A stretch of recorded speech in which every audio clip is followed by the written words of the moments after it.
O guys, may resulta na yung ginawang pagpapatama ni Vice Ganda doon kay Pangulong Duterte. Kasi balita ko, yung 20 million na followers ni Vice Ganda sa Facebook niya ay nabawasan na kaagad. Ang alam ko, parang 19 million na lang. Pero alam ko mahigit pa 19 million yun. Hindi naman ako, followers dyan sa Facebook eh. Parang nabasa ko lang sa wall ko. Ayan, guys. Pero kahit nabawasan yan, guys, hindi magpapatinag yan si Vice Ganda. Hindi magpapatinag yan. Ano pa rin yan? Babanat at babanat pa rin yan. Kasi, mula nung isinara yung ABS-CBN, namahay na sa utak niyan si Pangulong Duterte. Hindi na nawala sa utak niyan yung galit niyan. Namahay na ng libre. Namahay na matindi galit niya kay Pangulong Duterte. Hindi na naka-move on yan, hindi na. At hindi makaka-move on na yan. Dahil yung pagkakasara ng ABS-CBN, malaking pera na wala diyan, malaking kitang na wala diyan. At si Vice Ganda at hindi pwedeng bumaba ang income niyan. Dahil yan, kaya laang yan ang minamahal ng kapwa niya dahil sa pera. Sa ugali ni Vice Ganda, maniwala kayo. Pag ganyan nawala ng pera, wala nang lalapit yan.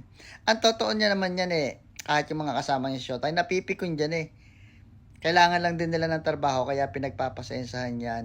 At saka, malakas ang loob niyan kasi hindi naman mawawala ng supporters yan Kasi ang supporters ng ABS-CBN ay supporters din ng mga artista niyan. Kahit pangat ang palabas niyan, basta supporters ng ABS-CBN, sinasabi nila maganda, inilalaban nila kasi nga may pagkapanatiko yung mga supporters ng ABS-CBN. Kaya kahit nakabastasan yung mga lumalabas sa bibig ni Vice Ganda, kahit na ang pagpapatawa niyan pang-iinsulto, tinatangkilik nila yan. Kasi ang fans ng ABS-CBN ay talagang diehard na fans. Hindi nagpapatinag sa mga Kaya yung mga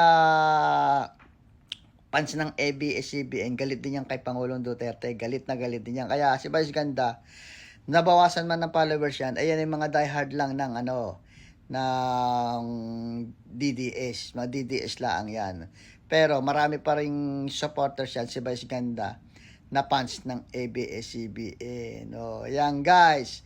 Ganun yan. Pero hindi pa rin titigil yan. Pero sa ibang bansa, matindi ang magiging impact niya sa kanya. Boycott yan sa ibang bansa dahil maraming fans. Si Pangulong Duterte, maraming supporters na OFW.